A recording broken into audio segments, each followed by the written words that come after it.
Bonjour à tous, c'est Brady Boya.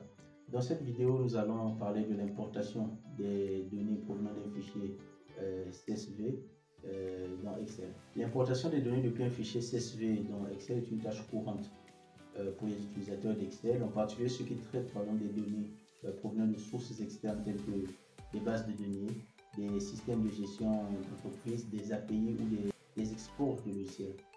Alors, qu'est-ce que c'est qu'un fichier au format CSV?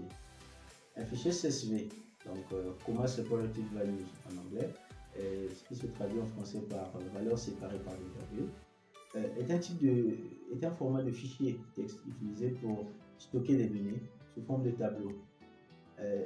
Seulement, la particularité ici est que chaque valeur est séparée par une virgule ou un autre caractère délimiteur, qui peut être un point virgule, une tabulation ou encore un espace. Le format CSV est un format largement utilisé pour échanger les données entre différentes applications, surtout en raison de sa simplicité, mais aussi de sa capacité à stocker les informations sous forme de texte, ce qui le rend en fait un peu plus compatible avec presque tous les logiciels de traitement de données.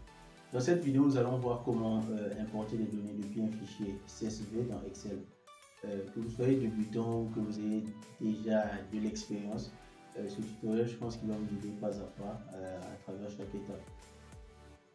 Alors, voici un exemple de fichier de données au format CSV. Ce sont des données que nous avons téléchargées sur le site de l'Organisation internationale des boîtes tropicaux, OIBT.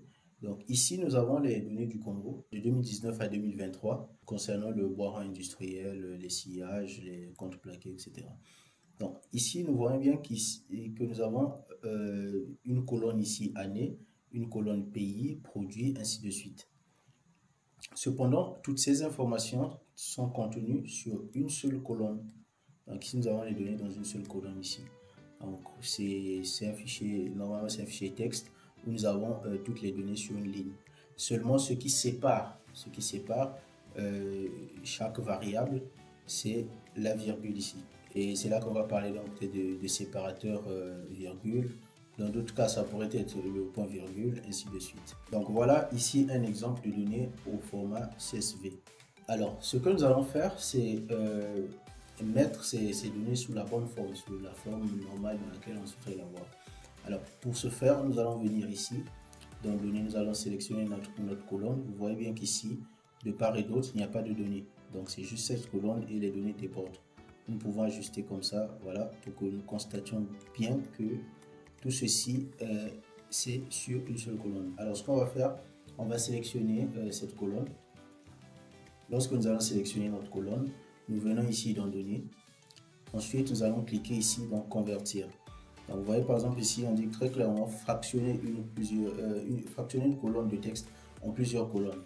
Donc, nous allons cliquer ici. Et là, nous avons donc ici le choix du type du fichier, voilà, qui décrit le mieux nos données. Nos données ici, nous voyons très bien que ce sont des données qui sont délimitées par un caractère spécifique qui est la virgule. Donc, ici, nous avons la virgule qui délimite chaque colonne ou chaque variable de notre base de données. Nous allons donc cliquer ici sur Suivant. Ensuite, le choix du séparateur. Alors ici, on voit très clairement que notre séparateur, c'est la virgule. Donc, nous allons cliquer sur virgule. Et vous voyez comment nos données apparaissent bien propres. Alors, on va essayer ici de cliquer sur le point virgule et on va enlever ceci. Nous voyons très bien que ce n'est pas le séparateur qui correspond. Voilà. On va prendre également l'espace. Vous voyez qu'avec l'espace, il y a certaines données qui s'entremêlent ici. Voilà. Donc, notre séparateur, c'est bien la virgule. Donc, nous allons cliquer ici sur la virgule et tout est propre.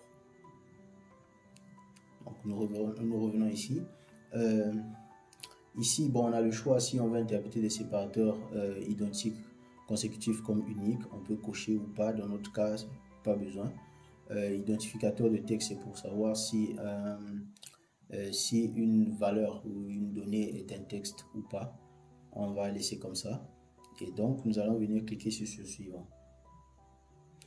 Alors, au cas où on aurait un séparateur qui ne figure pas parmi ces séparateurs-là, il suffirait ici de cliquer sur Autre. Après avoir cliqué sur Autre, il suffirait donc ici d'indiquer donc le séparateur correspondant et tout ira bien. Ici, nous allons cliquer sur suivant. Donc, le format de données dans cette section, nous allons voir ici comment appliquer un format de données. Alors ici, nous savons que cette colonne-là, ce sont des années. Donc, on va dire par exemple au format date, jour, mois, année. Cette colonne-là, c'est du texte. Donc, on va garder ici texte.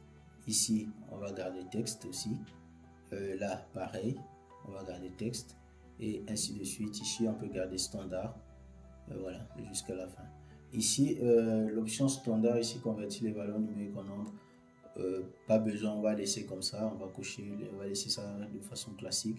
Sinon, ici, on a le séparateur de décimales qu'on peut prendre ici, on peut choisir si c'est la virgule ou le point, selon qu'on soit dans un système anglophone ou francophone. Là, on a le séparateur de milieu, on peut aussi le choisir en fonction du système dans lequel nous sommes. Un signe-moi à la fin de chaque nombre négatif, oui, on va laisser, on va cliquer sur OK. Donc, vous pourrez modifier ici en fonction de vos spécificités. Alors, une fois que c'est fait, nous voyons déjà ici un aperçu de notre base de données, comment nos données vont apparaître. Et donc, il suffit simplement de cliquer sur terminer. Et voilà, le tour est joué. Nous avons donc nos données qui nous semblaient sur un mauvais format. Et voilà, nous avons nos données ici sur un format qui nous correspond. Là, nous allons passer à la deuxième méthode d'importation de données CSV dans Excel. Une autre façon de faire, c'est de venir ici à données. Nous allons cliquer sur obtenir des données à partir d'un fichier et nous allons prendre ici à partir d'un fichier texte ou CSV. Donc nous allons venir là où se trouvent nos données. Nous allons sélectionner le fichier. Le fichier chez moi, il se trouve dans téléchargement. C'est un fichier que j'ai téléchargé récemment. Le fichier se trouve dans téléchargement et donc je vais l'importer. Nous allons l'importer. Et là, nous voyons qu'ici, il y a l'origine du fichier Unicode. Ici, on ne touche pas, on laisse comme ça. Et en fait, ici, c'est l'option qui nous permet en fait de retrouver les bons caractères, notamment au niveau des entêtes. Parce que si vous constatez ici, on avait quelques erreurs ici au niveau de l'année, par exemple, ou encore de l'unité. Voilà. Donc, on va laisser comme ça. Ici, délimiteur, notre délimiteur, c'est bien la virgule, donc on laisse. Sinon, on pourrait choisir ici un autre délimiteur, mais on va laisser la virgule. Et ici, détection du type de données. Donc ça, c'est ce qu'on faisait sur les colonnes. La détection des types de données sur les 200 lignes. On peut garder comme ça. Nous, on n'a pas plus de 200 lignes. Ou encore, on peut prendre sur le jeu de données complet. Voilà. Donc, on va laisser comme ça. Nous voyons déjà qu'avec cette méthode, tout est pratiquement automatique. Il n'y a pas grand-chose à faire. Il suffit juste donc ici de charger.